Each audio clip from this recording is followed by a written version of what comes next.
Sir ಅವರ ಅಭಿಮಾನಿಗಳಾಗಿ ಅವರ ಜೊತೆ ಸಾಕಷ್ಟು ವರ್ಷಗಳಿಂದ ಕೆಲಸ ಮಾಡಿ ಒಂಥರ ಅವ್ರ ಕುಟುಂಬದವರಾಗಿ ಸಹೋದ್ಯೋಗಿಗಳಾಗಿ ಅಭಿಮಾನಿಗಳಾಗಿ CM ಅವ್ರಿಗೆ ಮನವಿ ಮಾಡಿದ್ವಿ. ವಿಷ್ಣುವರ್ಧನ್ ಸರ್ಗೆ ಮರಣೋತ್ತರ ಕರ್ನಾಟಕ ರತ್ನ ಪ್ರಶಸ್ತಿಯನ್ನು ಕೊಡಲೇಬೇಕು ಅಂತ ನಾವು ಒತ್ತಾಯ ಮಾಡಿದ್ದಕ್ಕೆ ಅವರು ತುಂಬ ಪಾಸಿಟಿವ್ ಆಗಿ ರೆಸ್ಪಾನ್ಸ್ ಮಾಡಿದ್ರು. ಅಟ್ಲೀಸ್ಟ್ ನಮ್ಮ ಮನವಿ ಏನು ಅಂತಂದರೆ ಸಮಾರಂಭ ಯಾವಾಗಲಾದರೂ ಮಾಡಿ ಅಟ್ಲೀಸ್ಟ್ ಸೆಪ್ಟೆಂಬರ್ 18ನೇ ತಾರೀಕು ಅವರ 75ನೇ ವರ್ಷದ ಹುಟ್ಟದ ಹಬ್ಬ ಆಗಿರೋದ್ರಿಂದ ಅವತ್ತಾದರೂ ಅಟ್ಲೀಸ್ಟ್ ಘೋಷಣೆ ಮಾಡಿ ಅಂತ ಮನವಿ ಮಾಡ್ಕೊಂಡ್ವಿ. ಖಂಡಿತವಾಗ್ಲೂ ಮಾಡ್ತೀವಿ ಅನ್ನೋಂಥ ಭರವಸೆ ಕೊಟ್ಟಿದ್ದಾರೆ. ಹಾಗೇನಾದ್ರು ಆದರೆ ಬಹುಶಃ ಎಲ್ಲ ಅಭಿಮಾನಿಗಳಲ್ಲಿ ನಾವು ಕೂಡ ಮೊದಲಿಗರಾಗಿ ವಿಷ್ಣುವರ್ಧನ್ ರವರಿಗೆ 75 ವರ್ಷದ ಸಂಭ್ರಮ. ಅವರಿಗೆ ಮರಣೋತ್ತರ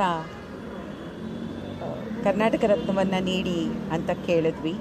ಹಾಗೆ ಡಾಕ್ಟರ್ ಶ್ರೀಮತಿ ಸರೋಜಾದೇವಿ ಶ್ರೀ ಹರ್ಷ ಅವ್ರಿಗೂ ಕೂಡ ಮರಣೋತ್ತರ ಕರ್ನಾಟಕ ರತ್ನವನ್ನು ನೀಡಬೇಕು ಅಂತ ಕೇಳಿಕೊಂಡು ಸರೋಜಾದೇವಿಯವರ ಆ ರಸ್ತೆಗೆ ಡಾಕ್ಟರ್ ವಿಷ್ಣುವರ್ಧನ್ ಸಾಹಸ ಸಿಂಹ ಅಂತ ಕರ್ನಾಟಕದ ಎಲ್ಲ ಜನತೆಯ ಹೃದಯ ಸಿಂಹಾಸನವನ್ನು ಆಕ್ರಮಿಸಿಕೊಂಡಿರುವಂತಹ ಡಾಕ್ಟರ್ ವಿಷ್ಣುವರ್ಧನ್ ಅವರಿಗೆ 75ನೇ ಹುಟ್ಟುಹಬ್ಬ.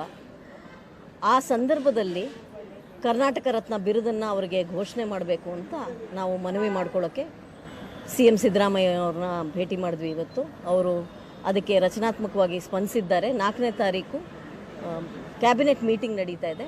ಸಾಧ್ಯವಾದರೆ ಅದರಲ್ಲಿ ಸೇರಿಸಿ ನಾನು ಚರ್ಚೆ ಮಾಡಿ ಘೋಷಣೆ ಮಾಡ್ತೀನಿ ಅಂತ ಭರವಸೆ ಕೊಟ್ಟಿದ್ದಾರೆ. ಅದೇ ರೀತಿಯಾಗಿ ಇತ್ತೀಚೆಗೆ ದಿವಂಗತರಾದ ಡಾಕ್ಟರ್ ಸರೋಜಾದೇವಿ ಅವರು